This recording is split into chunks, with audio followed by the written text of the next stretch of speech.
My daughter's wedding is starting. Hurry up and come. What? Your daughter is still in high school, isn't she? My name is Nancy Wilson. 15 years ago, my husband left me to remarry his mistress. Since then, I've been raising my daughter, Emily, as a single mother. At the time of the divorce, I was working part-time, but now, thanks to my hard work, I run my own business. Currently, Emily is in high school and is gradually becoming more adult-like, recently starting a part-time job. Emily, who used to always call me mommy, has now become so reliable that she even helps me out. We have a great mother-daughter relationship and spend every day laughing and having fun together. This takes us back about 15 years. At that time, I was married to my then husband, John, for 6 years, and our daughter, Emily, was 2 years old. Both John and I worked, and since his family owned a business, he had a high income as the next company president, so we never struggled financially. I worked part-time and didn't earn much, but I managed all the household chores and childcare. We supported each other and had a happy family life, but gradually I noticed a change in John's behavior. For example, he started working late and going in on weekends. He also became indifferent towards Emily and me. I suspected an affair but wanted to trust my husband, so I didn't investigate. However, my worst fears were confirmed in the worst possible way. How about we go to an amusement park as a family next weekend? Oh, I have to work that day. I see. You've been busy lately. Yeah, I'm gonna be the next president of the company. Well then, Emily, let's go, just the two of us. Let's go. Even though John was indifferent, I didn't confront or question him. I thought he was working hard for our family. As time went on, Emily and I spent more weekends alone, and our time with John decreased. Then one day, he suddenly announced, "I've fallen in love with someone else, so I'm going to divorce you and remarry her." When he said this, I was shocked and couldn't understand what he meant at first. What do you mean? Are you having an affair? Yes. And I already have a child with her. What? I was even more shaken by the revelation of another child. John had shown no signs of this behavior when we were dating or married. I've been seeing her since right after we got married, and our child is almost 5 years old now. Wait, do you realize what you're saying? That child is older than Emily. Yeah. And, I just feel more comfortable with them, so I thought maybe I should marry her. His casual attitude was astounding, and I was speechless with disbelief. He said it so nonchalantly that I was dumbfounded and appalled.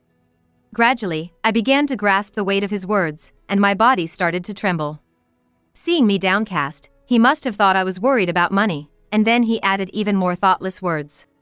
"Don't worry, I'll give you a fair share of the assets, pay alimony, and even give you a lump sum for child support. It's good that my family is wealthy. You're poor, after all." Although John's family was wealthy, mine was just an ordinary household, and he seemed to think I was poor. But money wasn't the only issue at hand. Oh, by the way, my parents already know about this. They're supportive of my remarriage. What's that supposed to mean? It just shows how useless you are. Losing to the mistress, that's kind of hilarious. They knew about it all along? Yeah. She's been over to the family home and all. My ex-husband said this with a sneer. I couldn't believe that even my in-laws knew. I was a mix of anger, disbelief, and frustration, feeling chills run down my spine. What about Emily? She's losing her father. If you really cared about her, you wouldn't do this. I forced the words out, feeling a tightness in my throat. Well, the other woman's child is mine too. If you want me to stay as Emily's father, maybe you should become the mistress next? His words made me realize how cold I had become towards him. I was disillusioned to understand that this was what family meant to him. I felt pathetic for having been married to such a person. Fine. Do whatever you want. When I updated my bank book, I saw a large deposit, and my savings increased significantly. Looking at it, I felt like he thought paying money settled everything. Tears streamed down my face as I stared at the numbers. Then, a call came from my former mother-in-law. "Hello? You got the money, right?" "Yes." "Then don't have anything to do with us anymore." She said her piece and hung up unilaterally. I felt even more empty and let out a sigh. What was all the time I spent with that family for? How will I explain this to Emily when she grows up? Not knowing who to turn to, I cried in the shower at home, making sure Emily didn't notice. The next day, I received the divorce papers already filled out, indicating he had been preparing for this. I signed them and immediately took them to the office. Then, I got a call from my ex-husband. Hey, you need to move out of the house you're living in by the end of this month. What? Well, it's in my name. So, hurry up and get out, will you? I can't just leave on such short notice. Just go back to your parents' place. Bye. How much more does he intend to push us? Did we ever do anything to him? His selfish behavior and actions were beyond forgiveness. It was the first time I felt such rage. My parents' house is far away, and while returning there is an option, it would mean changing my job. I was contemplating the need to find a new place to live in order to continue my current job. But then I thought this might be a turning point, so I decided to move back to my parents' house. I chose to start anew with Emily in a different environment. When I got home and told my parents everything, they were furious. My father was ready to confront my in-laws, but my mother and I calmed him down, and we discussed the future. We decided not to have any further contact with them, and my parents were eager to support Emily and me. I felt sorry for my parents, knowing they must be suffering more than me. They gave me kind, positive words. They took care of both me and Emily and said I didn't need to work until I felt better. But I couldn't rely on them completely, so I started looking for a job the next day. I immediately started job hunting and took care of all the necessary administrative procedures, doing everything I could to ensure Emily wouldn't face any hardships. While I was at the employment agency looking for work, a call came in from a friend. Hello. Hey, Nancy. Are you okay? What do you mean? Did you get divorced? I hadn't told anyone but my parents about the divorce, so I was taken aback by her words. How did you know? It's on social media. Some woman posted snatched a wife's husband with a photo, and your husband was in it. Hearing this, I couldn't focus on job hunting. I looked at the social media post my friend shared. There was a photo of my ex-husband smiling with a young woman and a child, and my heart sank. Is this true? Are you okay? Yeah, it's true. Everything happened so suddenly. Where are you now? For now, I'm at my parents'. Good, you're not alone. I was worried. Sorry to worry you. Don't be. I'll let you know if I find out anything else. Thanks. After hanging up, I stared at the photo on social media, wondering if my daughter and I were sacrificed for their happiness. It's one thing for me to go through this, but Emily too. I felt tears coming but held them back in public. I went to a nearby park and sat on a bench, lost in thought. Why has this happened? Despite my instincts telling me not to look, curiosity got the better of me, and I found myself scrolling through the past posts. The mistress's social media didn't show my ex-husband's face, but there were plenty of posts that made it clear they were together. If I had investigated for infidelity, there would have been plenty of evidence. My lack of engagement with social media was a blind spot. I was so oblivious for such a long time. During our marriage, I was blissfully unaware, believing we had a happy, ordinary family life.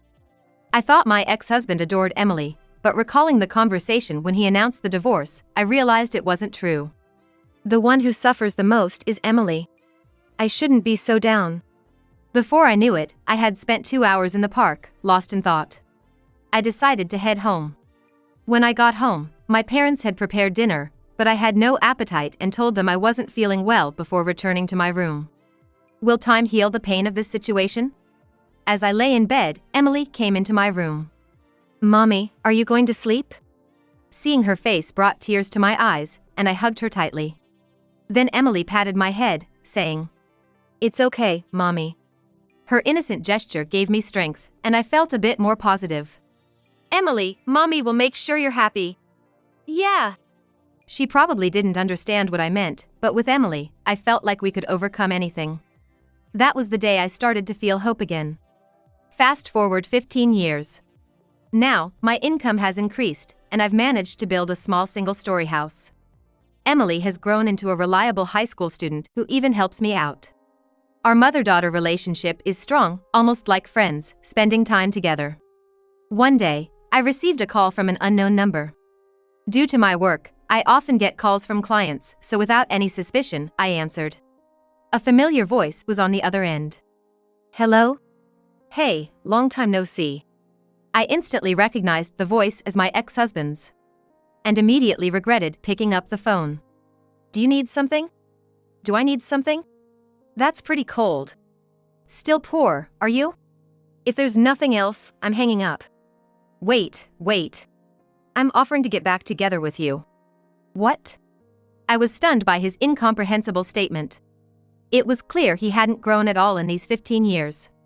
I'm saying I'll support you again since you're probably still poor. No, thank you. I'm not interested. It's impossible. Don't be so stubborn. Goodbye. I hung up without further discussion. He kept calling back, but I ignored it, and then he started emailing me. You need money, don't you? Listen to me. You still love me, right? I'm saying I'll be with you. You're not in a position to ignore me. Answer me. Even my old classmates who used to be wild have probably settled down by now. But this man seemed stuck in time. I felt a chill of disgust and rubbed my arms when Emily approached me. Mom, are you okay? Are you cold? No, I'm totally fine. If you say so. I couldn't let Emily know about this. She would be hurt to know her father was such a person. I deleted the texts from my ex-husband and blocked him. I also blocked his number so he couldn't contact me anymore. But a few days later, an unknown number called me. Assuming it was nothing to worry about, I answered. Hello? Nancy. Is it true you've blocked John? It was my former mother-in-law. I sighed heavily. Please, we're strangers now. I'd prefer not to be contacted. What are you talking about? You're going to be his wife again. What? No, I'm not. How can you say that? John is forgiving you. What for? There's nothing I need forgiveness for. You were useless, and that's why he left you. He's forgiving you for that. This conversation is going nowhere. Goodbye. Wait a minute. I hung up again without hesitation. And immediately blocked her number too. Mom, are you okay? You've been getting weird calls lately. What do you mean? Have you been getting strange calls? Emily is sharp. But I couldn't worry her, so I brushed it off. I have a lot of clients. Work can be tough, you know. Okay. But let me know if something's up. Thanks. I considered changing my phone number, which I hadn't changed in over 15 years, but I hesitated. Changing it would mean notifying clients and various agencies, not to mention Emily might get worried. The stress from the constant calls from my ex-husband and former mother-in-law using different numbers kept mounting. Then, one weekend, I received a call from an unknown landline. A quick internet search revealed it was from a wedding venue. A wedding venue? I don't have any clients there. As I pondered calling back, the phone rang again, so I answered. Hello? Your daughter's wedding is starting. Hurry up and come.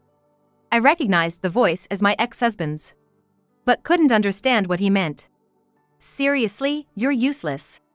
If you hurry, you can still make it. What? Don't what me. What kind of parent misses their daughter's wedding? I glanced over at Emily, lounging on the sofa with her smartphone.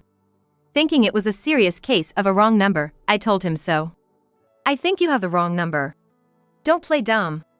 You're Nancy, aren't you? Huh? That makes even less sense. I'm talking about my daughter's wedding. Emily is still in high school. What? Emily is still in high school. What are you talking about? No, I mean, my daughter's wedding. Your daughter? Yes. She's my child, so she's your child too. That makes no sense. Emily is my only child. Goodbye. Wait. I hung up, but he called back immediately. I could almost picture him hijacking the wedding venue's phone. It seems his attitude of caring only about himself, regardless of how it affects others, is still very much alive. What do you want now?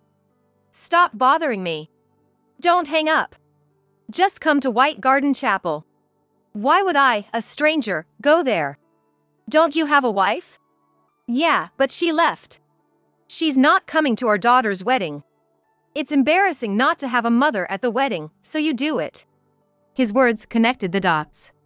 His current wife had left him, and his desperate in-laws were trying to rope me in as a replacement. So that's it. Yes. So, hurry up. Why would I come? There's no way I would. Why not? If we're getting back together, then my daughter is your daughter too. I have no intention of getting back together with you, even if the world turns upside down. Why not? Don't be stubborn. You can escape poverty. Thanks for the concern, but I'm not living in poverty anymore. What? I don't need someone whose only merit is money. Could you please bother someone else? How dare you speak to me like that? As my ex-husband continued to shout, Emily smoothly took the smartphone from my hand. Turning around, I saw her standing there, putting the phone to her ear. Hey, what's going on? Hi. This is Emily. What, Emily? It's your dad. Your voice is so loud, I could hear it even without the phone. Who do you think you are? What? Emily? Oh. Emily. It's your dad. I don't have a dad. And seriously, aren't you embarrassed at your age? Even a high schooler like me can see how ridiculous you're being. How dare you? You know, Mom raised me all by herself because of your selfish actions. And now you come back with all this nonsense.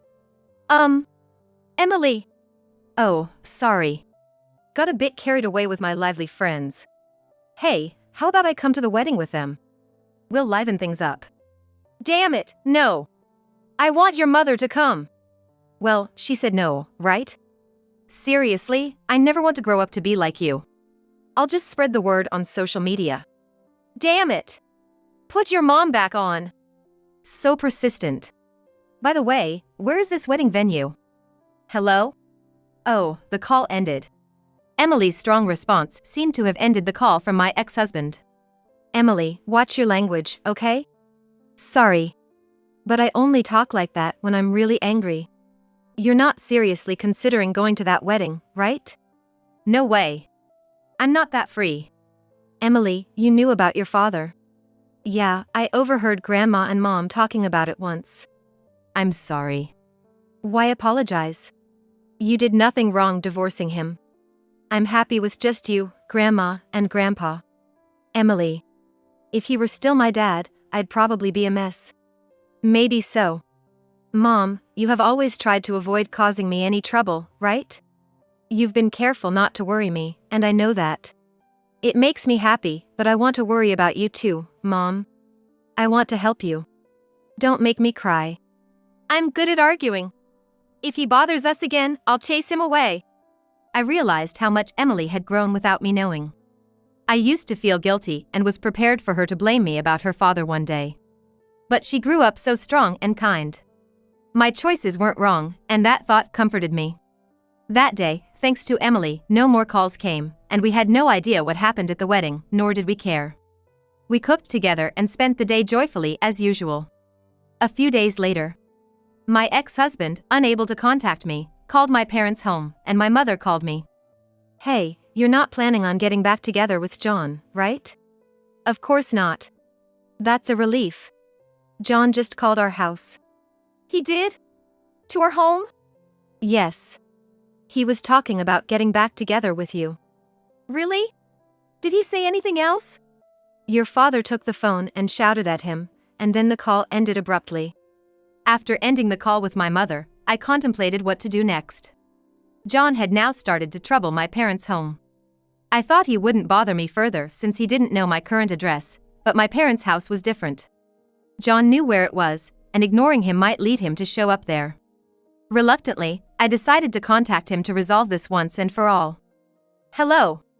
Finally decided to come to your senses? How can I make you understand that it's over? What are you saying? Our new start is just beginning. No, it's not happening, no matter what you say.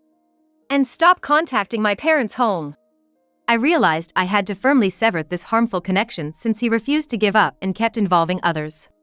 Just come back and help around the house. I need someone to do the chores. Hire a housekeeper. I need someone to cook. Get takeout. I'm tired of takeout. Then go out to eat. No matter what he said, I countered instantly, but he refused to give up. I wished he would channel this persistence elsewhere. What's your problem? If I apologize, will you come back? No. Do you understand English? No means no, regardless of the situation. Then, I'll pay you to do the housework and cooking, okay? I don't need your money. I still love you. That's just creepy. Please, I'm lonely living alone. Go back to your parents' home. They're not an option. Live with your daughter and her husband? They refused. Just give it up, okay? As we talked, John became increasingly despondent. I wondered who would want to be with someone so childish and prideful. Why did your wife leave? She found someone else. That's karma for you. Realizing his actions had come full circle, John fell silent. I told him, money is attractive, but it's sad when that's all a person has. You should really reflect on yourself. He started sobbing on the phone. Seeing how pathetic he was, I felt relieved we were divorced. So, please don't involve us anymore. What? Wait! You're the one who abandoned this family, remember? There's a limit to being convenient, right? Well, yes, but I'm trying to make amends. Then you're going about it all wrong. Why? Making amends shouldn't involve causing more trouble. Instead of doing this, why not look for your wife who left? Don't be so cold. I've looked for her. She's with another man and asked for a divorce. Whatever her reasons, that doesn't justify you trying to latch on to us again. What if I refuse? If you keep harassing us, I'll report you to the police. Police, really? That's an overreaction. I'm serious. Goodbye. I hung up and took a deep breath. Dealing with him was exhausting. To unwind, Emily and I went out for a meal and then to karaoke to let off steam. Mom, I'm on your side, just like you've always been on mine. Thanks, sweetie. Now let's sing. Having Emily with me, I felt fearless. John's actions only made me realize how happy we were without him. 2 months later. After that exchange, the calls and messages from my former in-laws suddenly stopped, and peaceful days returned. But then, a text arrived from John. I need to talk. Contact me. Unusually, he sent just one email, different from his persistent phone calls before. Feeling slightly uneasy about this change, I replied, I'll listen via text. My family's business went bankrupt. Okay. I need you to return the property division, alimony, and child support I paid you. What? Reading the message from my ex-husband, I couldn't help but exclaim aloud. The idea of returning the property division, alimony, and child support was unheard of and absurd. The debts are huge, and I'm in real trouble. It's impossible. That money was originally mine. I want it back. The property division and alimony were my rights, and child support is Emily's right. But I was the source of that money. That was the path you chose. He tried calling as our text exchange continued. But expecting another pointless conversation, I ignored it. Anticipating he might contact my parents next, I informed my mother beforehand. Let me talk over the phone. No. I'm really in trouble, it's not a lie. True or false, that money now belongs to us. I can't give it back. As I continued emailing with my ex-husband, my phone kept ringing with calls from unknown numbers. Likely his parents. Will my phone's battery last through all this? I mused lightheartedly while replying to the emails and ignoring the incessant calls. My mother wants to talk to you. No. Can't you even talk? No. If you don't respond, I might come to your house. Is that a threat? Not a threat, but I could threaten if needed. The unexpected nature of his reply almost made me laugh. It was bewildering to think what kind of mindset would lead someone to believe that threatening was an acceptable approach. So, it's okay for me to interpret that as a threat? If it makes you return the money. Then I'll proceed to the police. Holding my smartphone, I headed straight to the police station. Meanwhile, the notification sounds for texts and incoming calls continued to ring. At the station, I recounted everything to the police officers, who repeatedly asked if what I said was really true. They seemed unable to comprehend John's actions and words. Fortunately, due to my work habits, I had recordings of our conversations.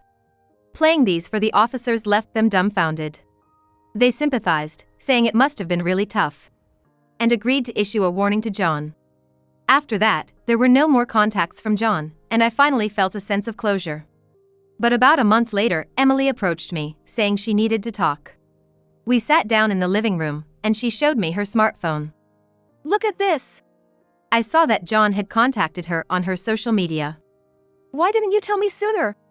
Just read everything first. Following Emily's lead, I scrolled through the messages and found this conversation. Emily? It's Dad. How are you? It's been a while. What do you need? I need you to persuade your mom. I'm in a tough spot financially. So, if we pay you, you'll cut ties with us for good? Yes. I promise. You're smart, Emily. I'm so happy. Give me some time, then. Okay, but contact me as soon as possible. Okay. A week passed without contact, sorry. Where are you now? Emily, you're late. What about the money? First, I need to know where you are to give you anything. I have a gift for you too. A gift? You're quite thoughtful for her daughter. I'm in a city, D-town. Got it. Let's meet next Monday at the diner in D-town. All right. How about 10 a.m.? Sounds good. Bye. The messages ended there. What does this mean? Did you promise to give him money? Did you actually meet him? No, look at this next post. Emily took the phone, navigated to a post, and handed it back to me. When I looked at the smartphone, there was a screen displaying a certain post. Marriage scammer arrested? Mom, you don't use social media, so you didn't know he was being sought for marriage fraud. What? Apparently, he was on the run for marriage fraud. It was all over social media. But the police didn't mention this when I consulted them. Maybe the complaint hadn't been filed then. Besides, would the police really tell you we're after him for marriage fraud? That makes sense. You're quite knowledgeable, Emily. Actually, many people learn things from social media these days. I had no idea.